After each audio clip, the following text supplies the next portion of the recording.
ஈரோட்டில் டாஸ்மாக் கடையில் மது வாங்க வரிசையில் நிற்க சொன்ன டாஸ்மாக் ஊழியரை மதுப்பிரியர் ஒருவர் சரமாரியாக தாக்கிய சம்பவம் பரபரப்பை ஏற்படுத்தியுள்ளது. அந்த காட்சிகளை பார்ப்போம்.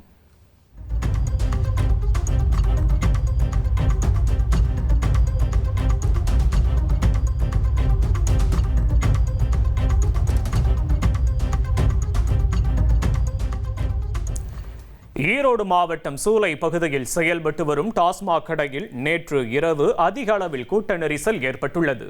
இதனால் வாடிக்கையாளர்களை வரிசையில் நின்று மதுபானங்களை வாங்கி செல்லுமாறு டாஸ்மாக் ஊழியர்கள் அறிவுறுத்தியுள்ளனர்.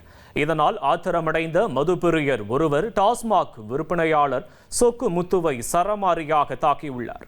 இந்த தாக்குதலில் முகம் மற்றும் கழுத்து பகுதியில் காயமடைந்த டாஸ்மாக் ஊழியர் சொக்குமுத்து உடனடியாக மீட்கப்பட்டு சிகிச்சைக்காக ஈரோடு அரசு மருத்துவமனையில் அனுமதிக்கப்பட்டுள்ளார்.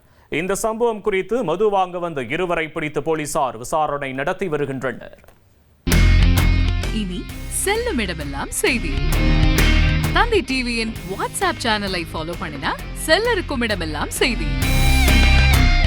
இதோ QR கோட் இப்பவே ஸ்கேன் பண்ணுங்க, ஃபாலோ பண்ணுங்க.